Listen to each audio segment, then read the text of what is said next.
evening wind raised the tan dust of the country streets. The numerous faces of summer houses were replaced by their contours in the rays of a bright summer sunset. Two guys, even more likely boys, about 10 to 11 years old, looked with awe at the sun leaving the sky, each thinking about his own, flat reaches longer, thought about the girls they saw on the beach of the Dacha Lake, focusing his imaginary attention on comparing their sizes breasts. Vitya, which is larger about the stalker's new disc, given by Vlad this morning before their next trip to the water. Pleasant, whiny music was playing on Vika's white Samsung, which was wrapped in white tape so that the lid wouldn't fly off. They stood in wet shorts, because underneath they were wet to the skin panties. Their parents did not allow them to go to the lake, and they visited it all that summer in strict secret. The ban on relatives was clearly dictated by good intentions.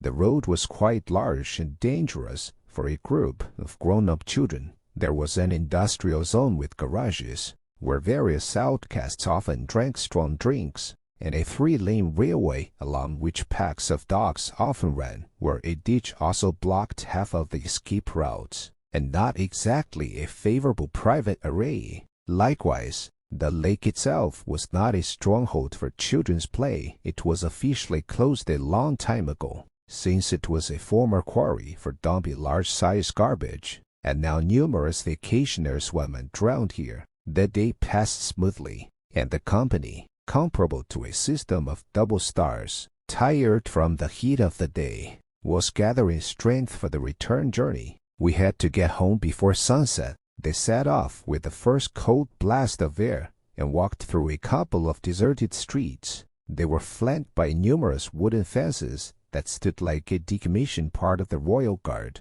Closer to the exit, they began to be replaced by iron violinists of independence. The sandals scooped up road sand like the white buckets of a boudancier. The astringent air tingled the dry mucous membrane of the nose, carrying the smells of kebabs and burnt grass. The children looked out from the outermost fence, looking around. Ahead of them awaited a white strip of railway, which ended in massive pipes wrapped in rags. This place is one of the most dangerous areas. It was necessary to walk quite carefully and quickly cross the first tracks, stand on the second, and start moving along until the road bridge hanging over them. On the left, there was a well-known ditch that had accumulated a large amount of construction waste and debris. On the right, the pipes blocked the forest running along the suburban garages. They turned inland, towards the area only 300 steps from the beginning of the movement, showing the road a narrow, well-trodden path. Vitya swallowed and remembered how he once, with another friend of his, did not have time to reach the exit. They were sharply frightened by the sound of a quickly approaching freight train, and they hung over the ditch, clasping a massive concrete pillar holding the wires. The train whistled past a meter away from them, and below them the protruding fittings were already warmly greeting them. The boys clung to the unsteady ground with their toes and held on to the pole so tightly that if he had suddenly turned out to be a nice girl, he would certainly have blushed from such intense attention. They stepped onto the pebbles, quickly jumped onto a small hill on the rising road, and carefully crossed onto the middle tracks without stepping on the rails. There have long been rumors in the yard that if a train approaches while you are in contact with the rails, you will certainly be electrocuted. No one wanted to check this information for veracity, so everyone showed maximum obedience to it. Let's go. When we come to the yard, we will definitely buy ourselves that ice cream with pistachio. Vlad spoke sharply. Although he was a little older than his friend, his voice did not break it. I fucking want to try it. This day is worth it. I'm out of change. Vitek shuffled after him. He continued to look at the tired son, turning his head to the left. I spent everything on that expensive lemonade at the kiosk. I'll share it with you. They continued to walk along the crumbling sleepers, listening to music from the phone and sounds from behind. They knew they always had to be ready to run. The sleepers creaked underfoot. clearly indignant at such a careless attitude towards themselves. The day was drawing to a close. A green dragonfly flew past them. The metal body shimmered with a gradient of blue and green shades, like the polished body of a pontoon fret. Swarms of various insects were not new for this time of year, only there were almost no dragonflies here, and they were small and red. Longhorn beetles, spiders that only had long legs, bronze beetles, even stag beetles, the whole book of local creatures, but not dragonflies. Railways. On one side is an abandoned factory and a district boiler house. Behind it, on a cliff, a dense coniferous forest begins. On the other hand, there are sandy roads, crisscrossed by tire treads, and numerous houses. Seeing such a beauty here is incredible luck. The two guys instinctively turned around, following her with the greedy gaze of researchers. The dragonfly flew into the distance, towards a forest hill, causing the paths to bend and go beyond the dacha area. She swam through the air along two iron snakes, accelerating her wings to the sound of the alligator that Vlad had seen in some TV show about modern military equipment. While he was immersed in memories, the beauty slipped out of their visibility zone forward, turning into an inconspicuous point, until she zigzagged around the obstacle that suddenly appeared. It turned out to be a man standing between the rails. He stood and looked at where the boys were. They saw this and, surprised by his sudden appearance, stopped. "Hey guy, what did you forget there?" Vlad shouted threateningly. Very strange. Vidya never lost the feeling that a stranger had appeared out of thin air. "It's good that he is far from us. Let's go quickly. He just stands there and looks at us." The older friend was clearly frightened by the situation that had arisen, and the fear was quickly replaced by anger under the influence of playing hormones. "You and I couldn't accidentally run into the same needle on the beach without noticing it. But by the way, is clearly extinguished. His legs are shaking. Go to hell, Vlad," Vidya remarked sharply. "All you can get from such needles is AIDS or hepatitis. That's what my dad told me when we spotted them behind the garbage chute. Let's get out of here quickly. The train will appear soon. I am telling you, he's a corpse. He's in the trash. Brother, he'll be crushed." They examined the man. The green sweatshirt hanging on him was clearly not dressed for the weather.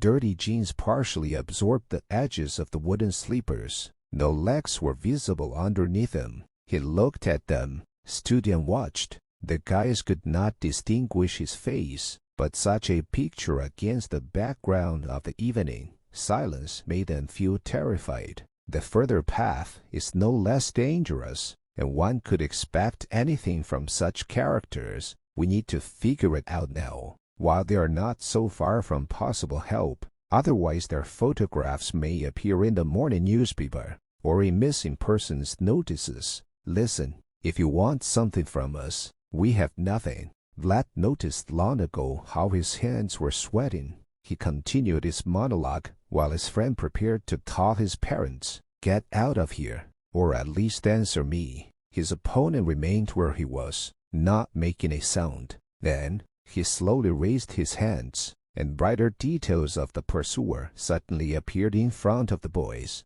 The mangled wrists were full of bruises and deep, bright wounds. They carefully grabbed the head with hair stuck to the forehead. Vlad and Vidya took a step back. The overweight guy caught his heel on the edge of a vengeful sleeper and fell on his butt. The deathly pale head rose a couple of inches above the edge of the neck. The man leaned slightly in their direction, showing its even cut. The circle of arteries and veins that once fed the brain pulsated wildly, pouring out liters of viscous, sparkling blood. It quickly soaked the dirty green sweater and appeared in streams on blue, dusty jeans, fairly spattering the surrounding ground. The head, held on mutilated hands, smiled, baring its yellow red teeth widely. The guy continued to stand and look at the two pale and shaking schoolchildren, and then he stepped towards them, so heavily,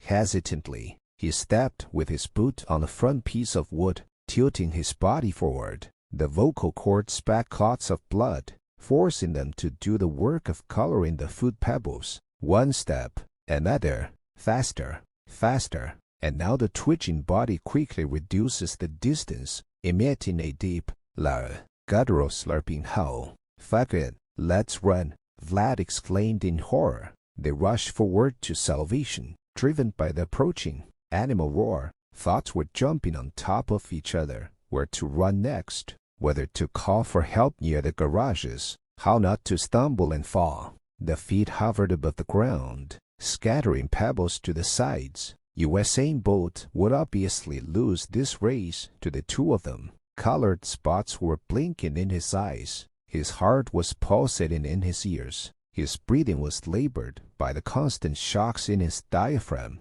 For a second, Vlad looked over his shoulder and saw a blushing Vitka running away from the approaching monster. Behind the three of them was a sparkling crimson path. The picture he saw made his eyes darken. He jumped over the rails, turned himself around, caught on the outgoing pipes, and quickly turned behind the garage. The sounds died down. Vitya ran to the path, listened and slowed down. He had no strength left. He was ready to faint. The schoolboy climbed onto the embankment near the garage and stopped when he heard the whistle of a freight train. He followed the fleeing Vlad with frightened eyes, turned his body, leaving his legs looking forward, like a character from an old American cartoon, and fixed his gaze on the distant section of the tracks. There, surrounded by brown spots of spilled liquid, stood a guy in a green and burgundy sweater, smiling and frantically waving his hand at him.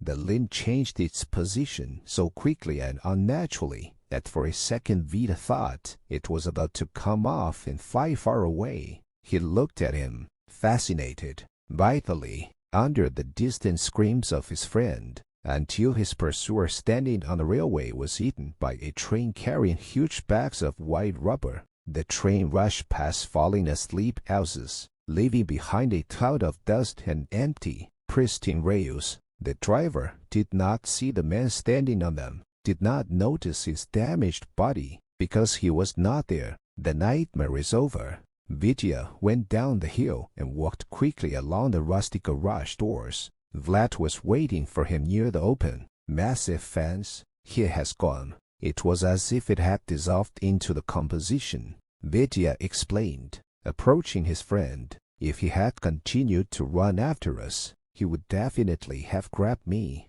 I already said goodbye to my family. I don't want to be here anymore. Explain everything in the yard. His friend interrupted him. They returned home when the night had caused thousands of electric lights in the city to light up.